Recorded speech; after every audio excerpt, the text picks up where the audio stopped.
welcome to Flory Models Monday vlog. Here we are again working on the A10. Basically part 9, or is it 10? 10, I think it is up with you, because to be honest, we put 3 parts up last week, just trying to keep up with it. So part 10 is up with you now with this guy. Now, as you see, I've pushed through really heavily, we've made it really dirty, and now we've got to post clean shade it again, just to bring it all back. But at the moment, she is looking very nice. So part 10 is going to concentrate on actually putting on the dark ghost grey colour scheme onto this one.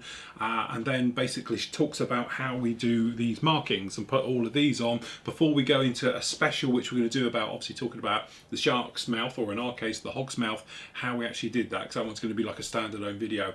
But it goes in about all the little things about it, how we did the mask way, little recap what we did with Ron about it, but obviously that is a standalone as well. But anyway, that is part 10 is up with you right now, and as you can see, she is starting to take shape. She is a big lump, isn't she?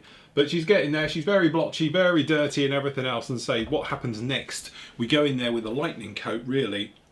And what this does is basically just make everything pop. So all these areas we've darkened down and that are going to get suddenly a little bit lighter. So we're going to go in there with a light coat, and it's like doing the bleaching work. So what you started off with is you put the dark stuff down, get all the dark and everything, the griminess. We've done some sort of mottling around with it as well before we went in with the wash.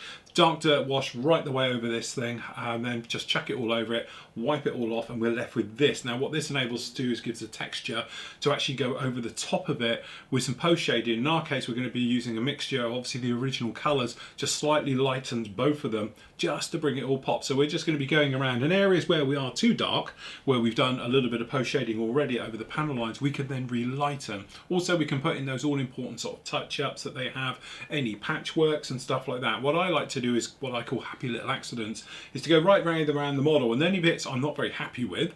So like over here, to be honest, at the back I've got a little bit of a fingerprint, somehow managed to slip through the net. It's showing up with the wash. Our chances are I will sand it totally off so it's perfection again, and then I will actually put a little square on it and I'll respray top colour unweathered, and then that way it's had a little bit of a touch-up work. And so you can look at A10s, they have little patches and squares literally all over them, very sort of reminiscent of naval aircraft, where they've just had a little bit. Some of it I think you find is actually duct tape that they tend to put on these things, but that's what we intend to do with this one. But she is starting to take shape. To be honest, I just popped the pylons in earlier just for you to see on camera, so that's done. But as I say, today we did the pylons, we painted all of those, we've got the doors done, they've been painted up and everything else. Got to do the gear, the inside wells have all been painted and that. So once that's all together, we've got this post shading done, we put a flat coat on it, call it quits there for the moment, let that totally dry off, and we can go on and do the detail work. So we got this side, things down here. In this electronics bay, we've got to go down in there, we've got the battery bay on this side. We're going to detail those up, we can take the cockpit out, liven up all of that, and then our final thing, we're going to come in with some oils and do some blending work right the way over it, just again lighten it up, cause panels, things like that, right the way through the entire thing. But generally she's taking shape, she's really coming together now, I must admit. It's one of those things, definitely light at the end of the tunnel, and hopefully by the end of this week we should have an almost completed, if not completed, A10 on the cards with it like that. Thank you very much for the continuing feedback from you guys. Obviously you guys are loving Hans's work, you're loving Steve's work as well. So what I'm going to do is Hans's sort of perfection of airbrushing, as I call it, I'm going to put part 2 of that up with you tomorrow. Again, it's a standalone video, you'll be able to see that on the actual Flory Models site as well. So if you want to have a look at that one, that'll be with you tomorrow. Steve as well has done a load of filming work on his A10, and he's done his looking absolutely beautiful as well. He's done a lot of post shading and things like that with his, so you'll be able to see that one probably on Wednesday. And then what I'm going to do is going to rattle this one through as well. So we've got tons of stuff at Flory Models coming up for you over the next couple of weeks, because literally I'm going to put the next part of this up with you on Wednesday. Steve's will go up with you Wednesday, and then I'm going to have another part for you on Friday. So then you're going to be getting 3 parts of this build every single day this week, plus Steve and Hans working on their builds as well, running right the way through. But you seem to be really, really enjoying it.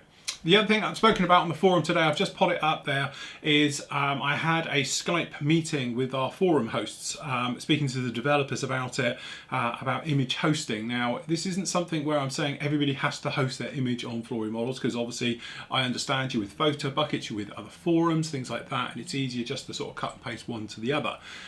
This is basically just something I was speaking about with the devs, because obviously a lot of people complain continuously about photo bucket, about being useless. Having said that, I've never never had a problem with myself.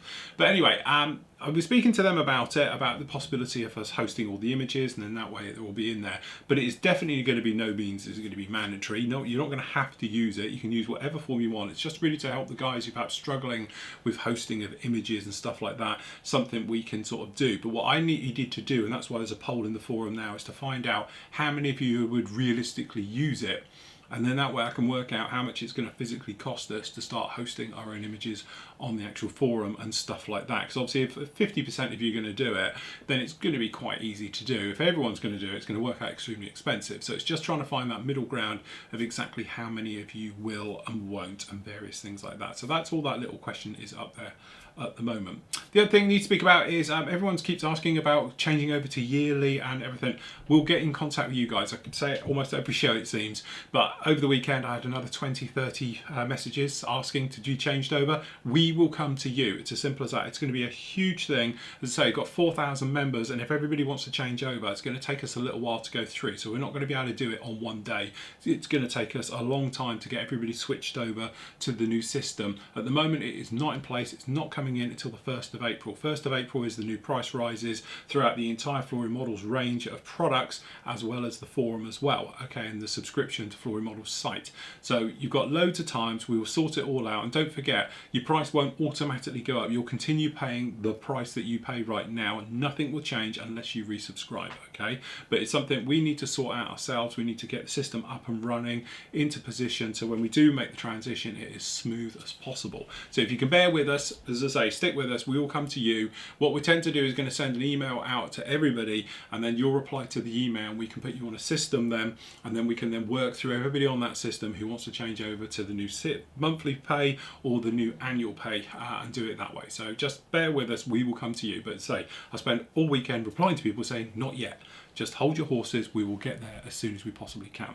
So that's about it for today. Nice and short and sweet one. As I say, been really pushing on with this one, which is absolutely great. So part 10, you can go and see that one now. That's up on the actual site. You can basically look at all painting and airbrushing. Steve's doing airbrushing painting. Hans is doing airbrushing painting. So there seems to be a little bit of a theme going on.